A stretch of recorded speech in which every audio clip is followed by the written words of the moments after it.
This is going to be my audience for my persuasive speech. Capital punishment is a flawed sentence that is still being implemented in the United States. The death sentence is a subject of discussion with issues ranging from excessive costs of handing down a death sentence to the wrongful execution and conviction of the innocent. This violates the inmate's Eighth Right Amendment. Due to distinct reasons, the death penalty should be abolished indefinitely and an alternative punishment should be enforced. A brief overview of today's correctional system and the procedures this era follows is the Desert Era, which uses a strategy of incapacitation.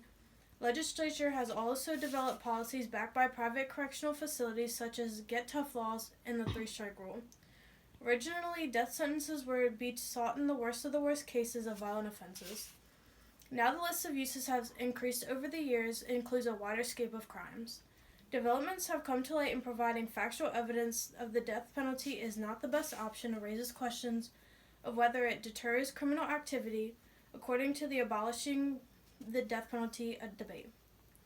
Alternative punishments such as life without parole are more cost-effective and actually bring closure to the victims and their families. Post-conviction exonerations have been linked to human error. Misleading witnesses, the lab workers' misconduct, improperly conducted research, and false testimony have led to convictions and justifiable deaths in our country. Most importantly, the main reason the death sentence should not be exercised is that the execution of innocent people and wrongful convictions can't be erased or justified. Since 1989, there have been tens of thousands of cases that were prime suspects were identified and pursued until DNA testing proved that they were wrongfully accused, according to the Innocence Project. My argument is, how can we explain these actions or accept errors to this effect involving a life? Innocent people are mentally tortured and held captive in solitary confinement for years, even decades. The state has ruined lives, relationships, and split families based on assumptions and misconstrued jurors, not facts. The people responsible then expect an inmate coming off a death row sentence to pick up and resume a normal life and function well in the society. The Death Penalty Information Center claims that 124 people in the 25 states were freed from death row between 1973 and 2007, after it was determined that they were innocent of the capital crime of which they were convicted. Not all death row inmates who claim to be innocent are actually innocent. However, I do believe there are enough flaws in the sentence that forensic evidence and misconduct in the human judgment that we should not use the death sentence as a punishment.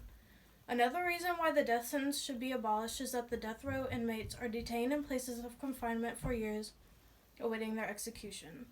This is unconstitutional and goes against the rights of the Eighth Amendment. According to the Death Penalty Information Center, death row inmates in the U.S. spend over a decade awaiting execution. Some prisoners have spent well over 20 years. This raises questions of whether death row prisoners are receiving two distinct punishments: the death row sentence itself and living years in the conditions of solitary confinement. A severe form of punishment that may be used only for very limited periods for general population prisoners. Stated Death Row Penalty Information Center. Death row inmates are housed in tiny cells and seldom let out of their cells. A death row inmate may only get an hour of freedom from their cell daily. Psychologically, no human person should sustain this type of treatment without going mentally insane.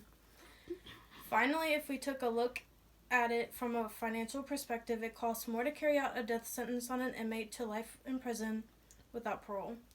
According to the research started by DPIC Director Richard C. Dieter, Florida spends $24 million for each execution, and in California, death penalty costs about $100 million. A single execution costs more than it would imprison someone in a single cell with the highest security for at least 40 years. All of this money is put upon the taxpayers, but no one is ever given a reason why the taxes are increased. During an economic hardship, state funds should be put towards better things such as schools and programs for children instead of ending a life.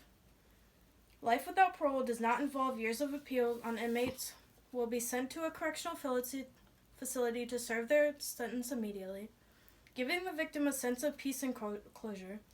Life without parole is a sentence that would benefit from both the victim and society.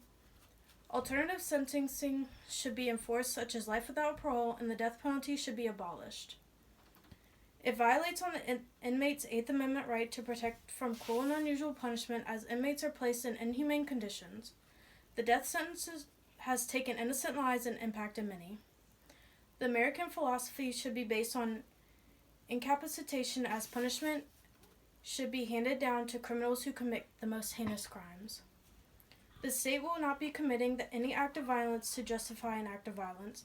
An eye for an eye is a scenario that is a repeated cycle of violence that needs to be ended once and for all.